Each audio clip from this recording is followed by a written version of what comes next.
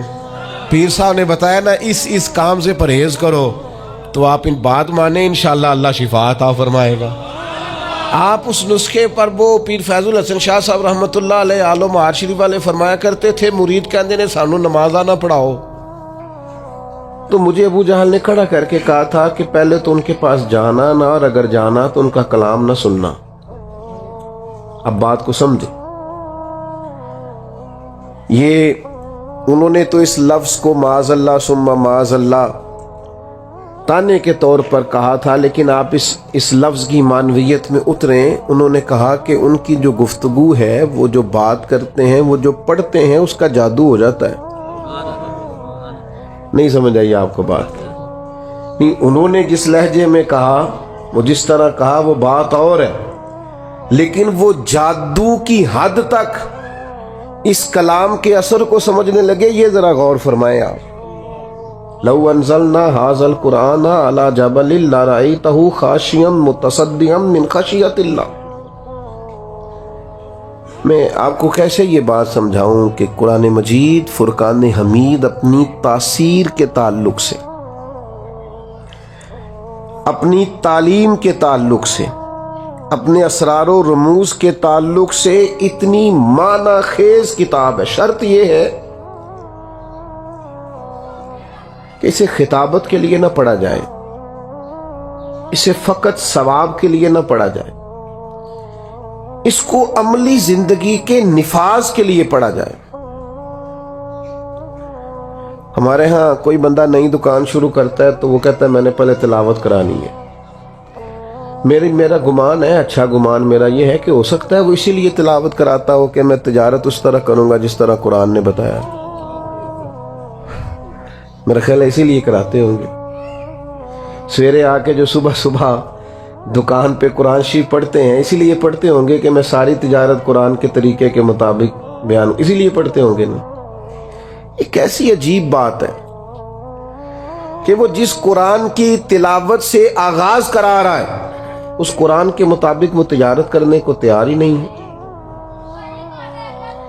قرآن مجید صحیفہ انقلاب ہے. میں پڑھ رہا تھا کہ اب نہ آہستہ آہستہ انسان چونکہ تنہائی پسند ہوتا جا رہا ہے. اسمارٹ فون جن کے ہاتھوں میں ہوتا ہے وہ چاہتے ہیں کہ ہمیں ڈسٹرب کوئی نہ کرے. 2 4 5 گھنٹے اکیلے بیٹھنا پڑے تو اب انسان بور نہیں ہوتا, چونکہ اس کی ایک الگ سے اس کو کمپنی ملتی ہے. تو بعض ممالک میں اب یہ ہوا ہے کہ میاں بیوی کا رشتہ اور تعلق اور نکاح سے پہلے جس طرح کا بھی کہیں کچھ طریقہ ہے, اس سے پہلے وہ چاہتے ہیں کہ بچے اور بچیوں کو کچھ کورسز کرائے جائیں, کیونکہ بالکل تنہا رہنے کے عادی ہیں تو شادی زیادہ چلتی نہیں, برداشت نہیں کر پاتے. اس پر باقاعدہ موٹیویشنل اسپیکرز کو بلایا جاتا ہے, ان سے کچھ ذہن سازی کرائی جاتی ہے, ان کو ذہنی طور پر تیار کیا جاتا ہے, کسی اور کو بھی برداشت کرنا ہے. اور یہ مرض صرف بچوں میں نہیں, بچیوں میں بھی پایا جاتا ہے. وہ لائف بڑی آسانی والی ہے, آسودگی والی ہے, اور لاڈ پیار کے نام پر بھی بچے خراب ہوتے ہیں نا. جی ہم نے کبھی بچی سے کوئی کام نہیں کہا تو آپ نے غلط کیا نا, کوئی کام نہیں کہا, کہنا چاہیے تھا. وہ اپنے بچوں کی ذمہ داریاں کیسے اٹھائے گی؟ اب اس پر مختلف لوگ اپنی اپنی رائے دیتے ہیں, اس پر لوگ بڑا کچھ لکھتے ہیں, کہتے ہیں میاں بیوی کے حقوق پر. اور یہ بھی بات ہمیشہ ذہن میں رکھیں کہ گھر میں ساری آسانیاں موجود ہوں لیکن میاں بیوی کی آپس میں محبت نہ ہو تو اس گھر میں رہا نہیں جا سکتا. لیکن بڑی غربت ہو, بڑی آزمائش ہو, بعض چیزوں کی بظاہر قلت بھی ہو, لیکن ازدواجی زندگی خوشگوار ہو تو وقت اچھا گزرتا ہے. اب اس پر بڑے لوگوں نے کلام کیا ہے, غیر مسلموں نے بھی بڑا کچھ لکھا ہے. جو نفسیات, انسانی نفسیات کو سمجھنے والے لوگ ہیں, انہوں نے بھی اس پر بڑا کچھ لکھا ہے کہ کیا کیا سمجھایا جائے, قائل کیا جائے. لیکن ایک جملہ ہے قرآن پاک کا, فقط ایک جملہ, فرمایا ہن لباس لکم وانتم لباس لہن. مرد عورت کا لباس ہے اور عورت ڈھونڈ لیں آپ تاریخ ساری، نزول قرآن سے قبل بھی اور نزول قرآن کے بعد بھی یہ جملہ کسی نے نہیں کہا، جو صرف قرآن مجید نے کہا کہ مرد عورت کا لباس ہے اور عورت۔ بس اس ایک جملے کے اندر اگر ازدواجی زندگی کو بند کر دیا جائے، تین باتیں مفسرین نے اس کی تفسیر میں لکھی، بڑا کچھ لکھا ہے، تین باتیں۔ ایک تو وہ فرماتے ہیں انسان جتنا مرضی بھی خوبصورت ہو بغیر لباس کے خوبصورت نہیں ہوتا، وہ جتنا مرضی حسین و جمیل ہو لیکن اگر اس نے لباس نہ پہنا ہوا ہو تو وہ حسین و جمیل ہے۔ اس کا مطلب ہے کہ قرآن یہ فرماتا ہے کہ انسان کی خوبصورتی یہ ہے کہ اس کی ازدواجی زندگی بھی ہو، رہبانیت والا نہ ہو، وہ آزاد نہ ہو۔ اور دوسری بات یہ ہے کہ انسان کے وجود پر جتنے بھی عیب ہوں لباس اسے چھپا دیتا ہے، تو میاں بیوی بھی ایک دوسرے کے لیے پردہ بن جاتے ہیں، عیب چھپ جاتے ہیں، وقت گزرنے لگتا ہے۔ اور تیسری بات یہ ہے کہ اثر گرمی کا ہو یا اثر سردی کا ہو، اس اثر سے انسان کو لباس ہی بچاتا ہے۔ اگر سردیوں میں کپڑوں کی ضرورت پڑتی ہے نا کہ مجھے ذرا موٹے کپڑے پہننے ہیں، تو گرمیوں میں بھی دھوپ شدید ہو تو پھر بھی سر پر لباس کی ضرورت ہوتی ہے، تاکہ یہ گرمی زیادہ تکلیف، میاں بیوی ایک دوسرے کا لباس ہے، وہ ایک دوسرے کو اثرات سے تکالیف سے بچاتے ہیں۔ قرآن مجید عملی زندگی کے اندر اگر نافذ کر دیا جائے، روزمرہ کے معاملات اس ترتیب سے طے کیے جائیں جو قرآن مجید ہمیں بتاتا ہے۔ کیسے میں آپ کی خدمت میں یہ عرض کروں، کتنا مشکل ہو گیا ہے قرآن و حدیث کی تعلیم کو عام کرنا۔ ماننے والوں کے سامنے قرآن پڑھا جاتا ہے، جو ماننے والے ہیں ان سے کہا جاتا ہے کہ آپ حلال حرام کی تمیز کو سمجھیں، یہ قرآن مجید کا فیصلہ ہے۔ وہ اس پر لعت و اللہ کرتے ہیں، بہانے کرتے ہیں، دلائل پیش کرتے ہیں۔ وہ کہتے ہیں نہیں جناب یہ بھی تو ایک صورت دیکھے نا، یہ بھی تو ایک حال ہے نا، ایک جزیہ میں نے فلانے سے بھی پوچھ لیا ہے۔ وہ خدا کے بندے، نبی کریم علیہ السلام نے فرمایا ایک حلال ہے وہ بھی واضح ہے، ایک حرام ہے وہ بھی واضح ہے۔ فرمایا ایک میں شک ہے کہ پتہ نہیں حلال ہے کہ حرام ہے، کریم محبوب فرماتے تم نے شک والی چیز سے بھی بچنا ہے۔ یہ امت وسط ہے، یہ وہ امت ہے اخرجت للناس جو دوسروں کے لیے امامت کا درجہ رکھتی۔ ان کو مشکوک چیزوں سے بھی پرہیز کرنی ہے، مشکوک چیزوں سے۔ قرآن مجید کا مطالعہ ہو، قرآن مجید کو پڑھا جائے، سمجھا جائے۔ اگر قرآن مجید کو سمجھ کے پڑھا جائے نا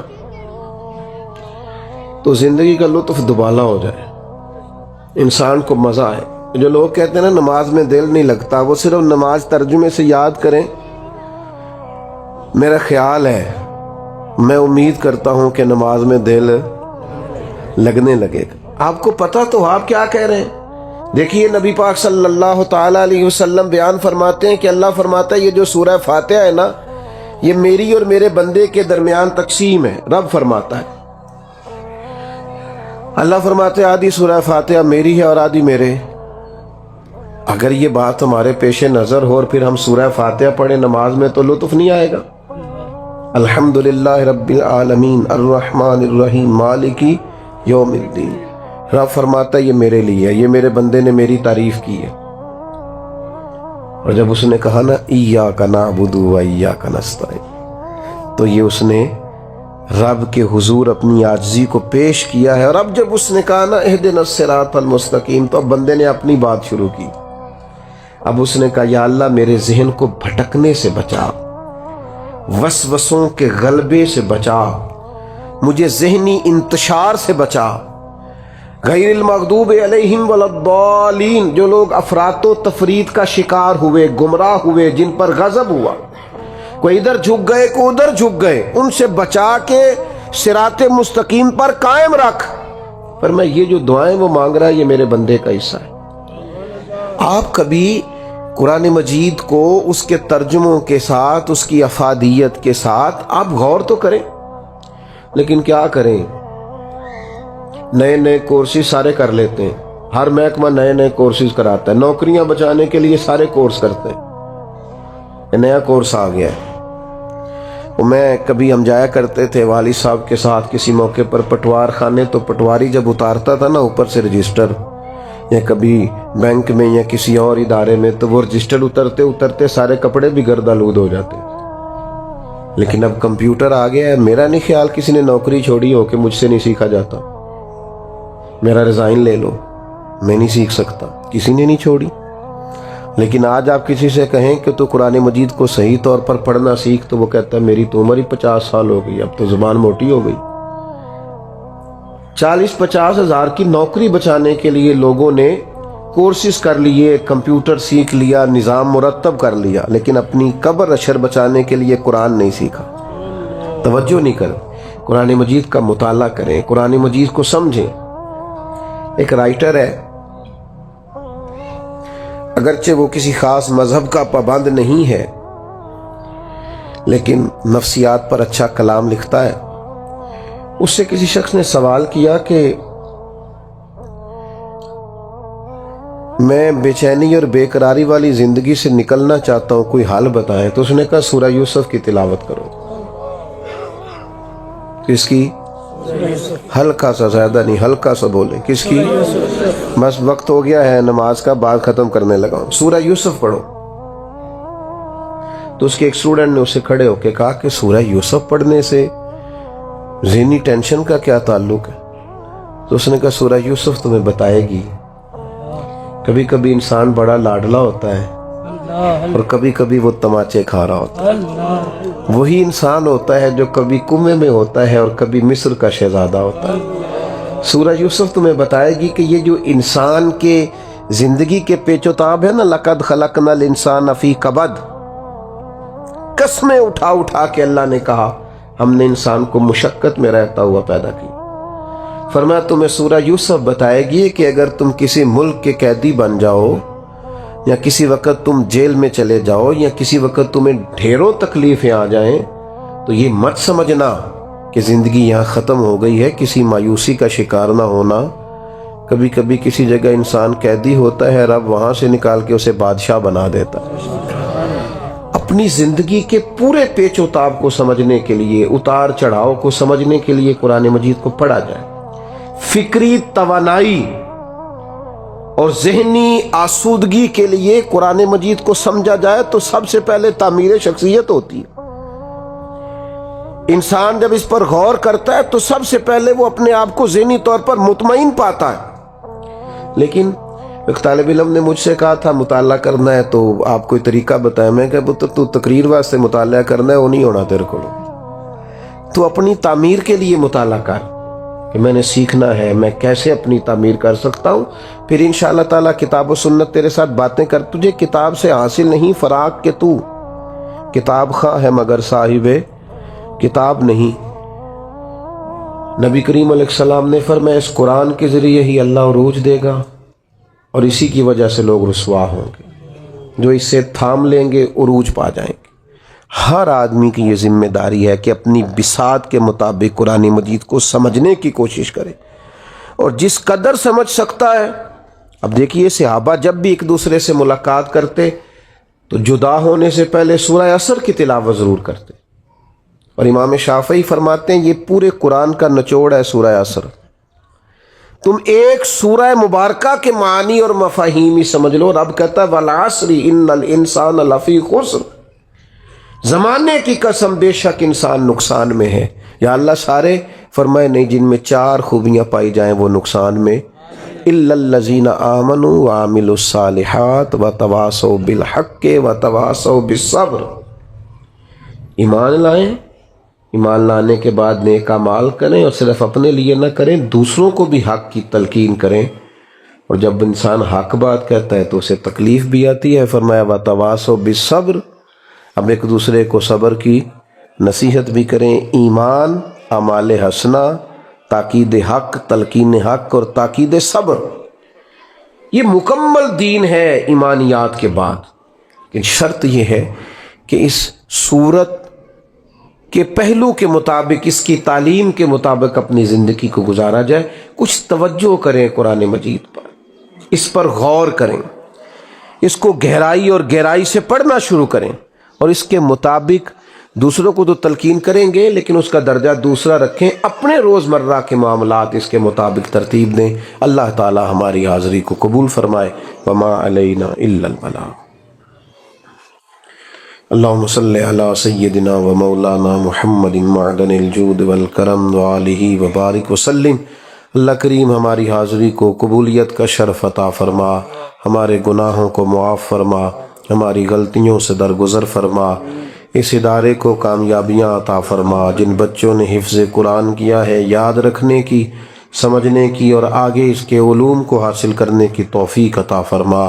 امت کی خیر فرما، عالم اسلام پر فضل فرما، بالخصوص فلسطین کے مجبور، مقہور اور مظلوم مسلمانوں کی مدد فرما. اللہ تعالی پاکستان کے حق میں رحمت والے فیصلے فرما، فضل والے فیصلے فرما، دارین کی برکتیں عطا فرما، دین دنیا کی نعمتیں ہمارا مقدر فرما، دنیا ہو یا آخرت ہو ہماری پردہ پوشی فرما. رب اغفر وارحم وانت خیر الراحمین. وصلی اللہ تعالی علی حبیبہ سیدنا و مولانا محمد.